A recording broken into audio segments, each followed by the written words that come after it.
কথা পাতো আহক আজি এলন মাস্ক সম্পৰ্কে। নিশ্চয় আপুনি জানে এলন মাস্ক কোন। এলন মাস্ক হৈছে নৰ্মেলি যদি কোৱা যায় যে এলন মাস্ক কোন, তেতিয়াহ'লে পৃথিৱীৰ সৰ্বপ্ৰথম ট্ৰিলিয়নাৰ যিজন হয় বৰ্তমান সময়ত তেওঁৱেই হৈছে এলন মাস্ক। এজন উদ্যোগপতি যাৰ এনেকুৱা ধৰণৰ ব্যৱসায় আছে যি আপুনি মই হয়তো ভাবিব নোৱাৰো। যেনে স্পেচ এক্স আছে, টেছলা নিচিনা গাড়ী বনোৱা কোম্পানী আছে, তেখেতৰ বিভিন্ন ধৰণৰ বিজনেছ আছে, কিন্তু আজি তেখেতৰ সম্পৰ্কে ইমান ডিছকাছ নকৰোঁ। কিন্তু তেওঁ কোৱা এষাৰ বাক্যৰ ওপৰতহে আমি আজি এই ভিডিঅ'টো বনাব বিচাৰিছোঁ। তেওঁ কৈছে যে 2037 চনৰ পাছত 2036ৰ পাছত টকাৰ ভেলুৱেশ্যন, টকা মানে অকল ভাৰতীয় টকাৰ বিষয়ে কোৱা নাই, ধনৰ মানে মানিৰ ভেলুৱেশ্যন নাইকিয়া হৈ যাব। এই যিশাৰী বাক্য তেওঁ এটা পডকাষ্টত কৈছিলে, সেই বাক্যশাৰীৰ পৰা আমি কি বুজিব পাৰোঁ সেই সম্পৰ্কে আমি ফঁহিয়াই চাম। যদি আপুনি ষ্টুডেণ্ট হয় তেতিয়াহ'লে আপুনি কেনেকুৱা ধৰণৰ কেৰিয়াৰ আপুনি ল'ব লাগিব ইন ফিউচাৰ সেইটো আপুনি ভাবিব পাৰিব। আৰু যদি আপুনি বিজনেছমেন হয় তেতিয়াহ'লে এই বাক্যশাৰীক ফঁহিয়াই চাই আমি গম পাম যে আপুনি ইন ফিউচাৰ, তেখেতে যিহেতুকে এতিয়া 2026 আৰু 10 বছৰ আছে, 10 বছৰ পিছত হ'ব বুলি কৈছে। এই 10 বছৰত আপুনি নিজক কেনেধৰণে প্ৰিপেয়াৰ কৰিব। এই 10 বছৰ আমাৰ কাৰণে বহুত এক কেনেকুৱা ধৰণৰ সময় যি নিজক বনাবৰ কাৰণে বহুত এক মানে ইম্পৰ্টেণ্ট সময় বিজনেছমেন হিচাপেও আৰু এক ষ্টুডেণ্ট হিচাপেও। এই 10 বছৰত কি ভাবিব, কিখিনি কেৰিয়াৰ আপোনাৰ কাৰণে উপযোগী হ'ব। আহক আমি বাক্যশাৰীক ফঁহিয়াই চাব বিচাৰোঁ কিনো ক'ব বিচাৰিছে। তেওঁ কৈছে যে ধনৰ, টকাৰ যিটো প্ৰয়োজনীয়তা আফটাৰ 2036ৰ পিছত নাইকিয়া হৈ যাব। মিনিংটো কি? প্ৰথম তেখেতে ক'ত গুৰুত্ব দিছে? তেখেতে গুৰুত্ব দিছে তেখেতৰ যি টেছলা কোম্পানী আছে তাত বনাই আছে টেছলা অপ্টিমাছ। এনেকুৱা এটা মডাৰ্ণ AI হয় যি মানুহৰ নিচিনা কৰিব পাৰে, ভাবিব পাৰে। মানে এই যি মডাৰ্ণ টেকনলজি তেওঁ ডেভেলপ কৰি আছে, এই ডেভেলপমেণ্টৰ জৰিয়তে তেওঁ মানে এনেকুৱা ধৰণৰ মানুহ নিচিনা বনাব ৰবট, যি কামবিলাক আমি মানুহ নোহোৱাকেও কৰিব পৰা হৈ যাব। মানে খৰচ, মানুহক যিহেতুকে বহুত টকা দিবলগীয়া হয়, দৰমহা দিব লাগে। যেতিয়া ৰবটে কাম কৰিব তাৰ ফলত ৰবটকটো দৰমহা দিব নালাগে, ৰবটে নিজেই কৰি গৈ থাকিব। তাৰ ফলত মানুহৰ কাম কৰিব পৰা যিটো মানে লাগতিয়াল আছিলে, মানুহ কমি যাব কামৰ পৰা, ৰবটে সকলোবোৰ কৰিব। প্ৰথম সেই কথাটো বুজাব বিচাৰিছে। দ্বিতীয়তে কৈছে যে এইটোৰ পৰা বুজাব বিচাৰিছে, দ্বিতীয়তে টপিকটোৰ পৰা আমি বুজিব পাৰো যে ইউনিভাৰ্চেল হাই ইনকাম। তেওঁ মতে ভৱিষ্যতে কেৱল ইউনিভাৰ্চেল বেচিক ইনকাম নহয়, বৰঞ্চ ইউনিভাৰ্চেল হাই ইনকামৰ যুগ আহিব। অৰ্থাৎ কি বুজাব বিচাৰিছে, সামগ্ৰী ইমান বেছি পৰিমাণে উপলব্ধ হৈ যাব, কাৰণ মানুহে যেতিয়া বস্তু বনায় তেতিয়া এটা লিমিট থাকে।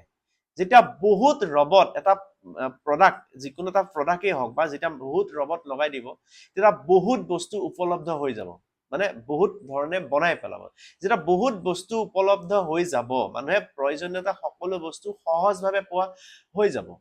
তৃতীয়তে যেতিয়া অভাৱ নাইকিয়া হৈ যাব, যেতিয়া সহজে বস্তুবিলাক পোৱা হৈ যাব, টকা হৈছে সীমিত সম্পদ কিনিব পৰা এটা ব্যৱস্থা। যেতিয়া AI আৰু ৰবটৰ সহায়ত বস্তুৰ নাটনি যেতিয়া নাইকিয়া হৈ যাব, তেতিয়া টকাৰ বহুখিনি প্ৰয়োজনীয়তাই কমি যাব। অৰ্থাৎ তেওঁ গুৰুত্ব কিহত দিছে? AI আৰু ৰবটিক্সৰ ওপৰত। এলন মাস্কে যিটো কৈছে যে ইউনিভাৰ্চেল হাই ইনকামে সাধাৰণ মানুহৰ জীৱনত ডাঙৰ পৰিৱৰ্তন আনিব পাৰে।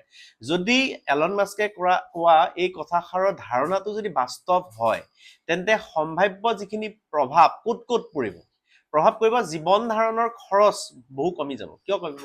AI আৰু ৰবটে অধিকাংশ সামগ্ৰী যিহেতুকে উৎপাদন কৰিবই, খাদ্য, কাপোৰ, বাসস্থান আৰু নিত্য প্ৰয়োজনীয় সকলো বস্তু সস্তা বা প্ৰায় বিনামূলীয়া উপলব্ধ হ'ব। কাৰণ প্ৰডাক্ট ইমানেই বেছি হৈ যাব, প্ৰডাকশ্যন ইমান বেছি হৈ যাব, আপুনি ফ্ৰীতে বস্তু পাবলগীয়া হৈ যাব পাৰে।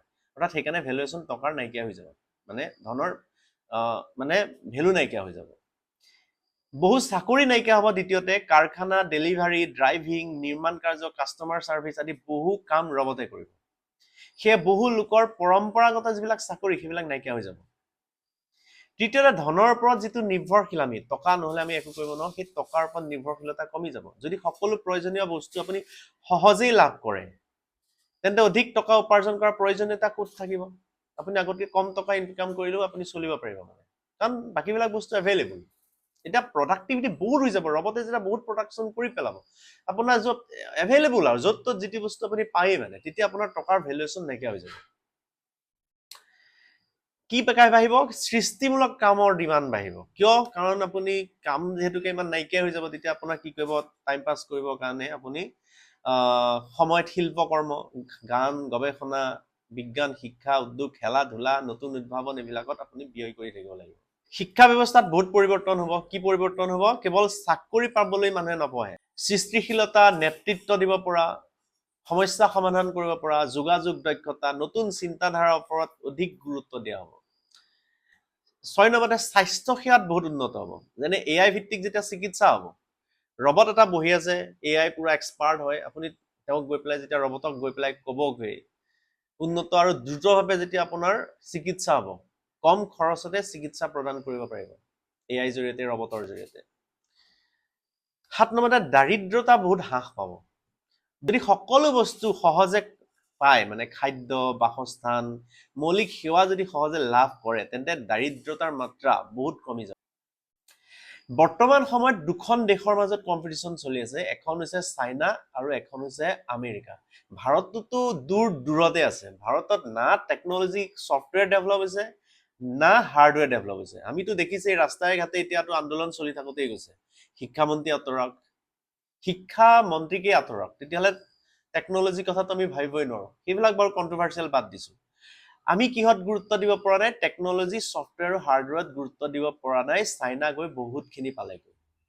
এই যিটো কম্পিটিশ্যনত চাইনা আছে 1 নম্বৰত, আমেৰিকা আছে 2 নম্বৰত।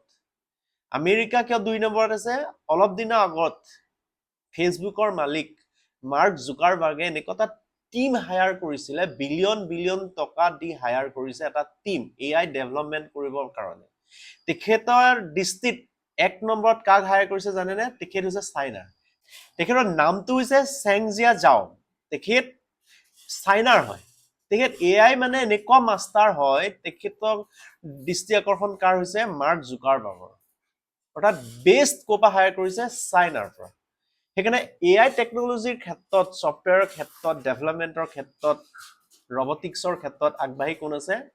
চাইনা আগবাঢ়ি আছে। এনেকুৱা ধৰণৰ হৈছে, চাইনাই এনেকুৱা ধৰণৰ ৰবট বনাই আছে, সেই ৰবটে আকৌ নিজেই ৰবট বনাব পাৰে, নিজেই বনায়, মানুহে নবনায়, নিজেই বনায়। আৰু সেই ৰবটবিলাকে প্ৰডাক্টিভিটি কাম কৰিব, প্ৰডাকশ্যনত কাম কৰিব। কিছুমান ইণ্ডাষ্ট্ৰী, প্ৰত্যেক ইণ্ডাষ্ট্ৰীত যিমান যত মানুহ লাগে, প্ৰত্যেক ইণ্ডাষ্ট্ৰীত তেওঁলোকে মানুহ ঠাইত তেওঁলোকে ৰবটবোৰ সোমোৱাই দিব। আৰু টেছলাই কি কৰিছে? এলন মাস্কৰ যি টেছলা কোম্পানীয়ে বনাই আছে সাংঘাতিক ধৰণৰ AI ডেভেলপমেণ্ট এই ইঞ্জিনিয়াৰবিলাকৰ জৰিয়তে। সেইকাৰণে এলন মাস্কে কৈছে যে টকাৰ ভেলুৱেশ্যন একেবাৰে নাইকিয়া হৈ যাব। এতিয়া আমি কি কৰিব লাগিব? আমি শিকিব লাগিব AI, আৰ্টিফিচিয়েল ইণ্টেলিজেন্স। আমি শিকিবই লাগিব। ৰবটিক্স আমি মাষ্টাৰ হ'বই লাগিব। হাৰ্ডৱেৰ, ছফ্টৱেৰ আপুনি যিহতে আপুনি ইণ্টাৰেষ্ট আছে আপোনাৰ, তাত আপুনি সোমাই যাওক। চাইনা ক'ত সোমাব বিচাৰিছে? ইন ফিউচাৰ চাইনাই মানুহৰ জৰিয়তে যুদ্ধ নকৰে। চাইনাই যুদ্ধ 2 টাইপে কৰিব। এটা আছে চাইবাৰ এটেক চলিব, যি মানে কম্পিউটাৰ ভিতৰি এটেক চলিব AI জৰিয়তে। আৰু দ্বিতীয়তে ৰবট নমাই দিব ফিল্ডত। মানুহটো গুলিয়াই দিলে মৰি যায় আৰু ৰবট নমৰে। সেইকাৰণে তেনেকুৱা ধৰণৰ প্ৰিপেৰেশ্যন কৰি আছে ভিতৰি। প্ৰথম ইণ্ডাষ্ট্ৰীত প্ৰডাক্টিভিটি কৰিব ৰবটৰ জৰিয়তে, প্ৰশাসনিক ছেক্টৰত সোমাই দিব ৰবট। তেতিয়াহ'লে থাকিল কি? আমি আৰু কি কৰিম ভাৰতে?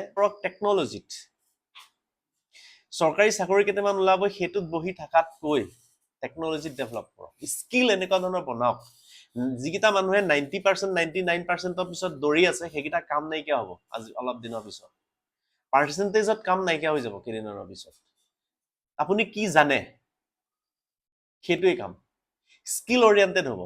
কাম আপুনি কি জানে তাৰ ওপৰত ডিপেণ্ডেবল হ'ব।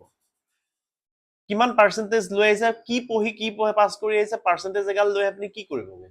দেখিছে অৱস্থা একেবাৰে হালত একেবাৰে বেয়া। চিঞৰি ৰাস্তাই ঘাটে চিঞৰি ফুৰিবলগীয়া আছে, আমাৰ একো চাকৰি বাকৰি নাই। অৰ্থাৎ স্কিলত ফ'কাছ কৰক। স্কিল কি বনাওক? আৰ্টিফিচিয়েল ইণ্টেলিজেন্স, ছফ্টৱেৰ, ৰবটিক্স, মানে হাৰ্ডৱেৰ ছেক্টৰত সোমাওক। এনেকুৱা ধৰণৰ কেৰিয়াৰ আপুনি বাছি লওক। ভিডিঅ'টো এইখিনিয়ে আছিল কেনেকুৱা পালে জনাবলৈ পাহৰি নাযাব ভিডিঅ'টো শ্বেয়াৰ কৰিবলৈ পাহৰি নাযাব যাতে আন ষ্টুডেণ্ট বা ব্যৱসায়ীসমূহ ইয়াৰ দ্বাৰা উপকৃত হয় আপুনি কি ভাবে কমেন্টত জনাব আপোনাৰ স্কিল কোন দিশত লৈ যাব বিচাৰে আপোনাৰ ব্যৱসায় হিচাপে আপুনি আজি ডেটত কি ডিসিশন ল'ব পাৰে আপুনি নিশ্চয় ভিডিঅ'টো চাই পেলাই বুজিব পাৰিছে কমেন্ট কৰিব পাহৰি নাযাব ধন্যবাদ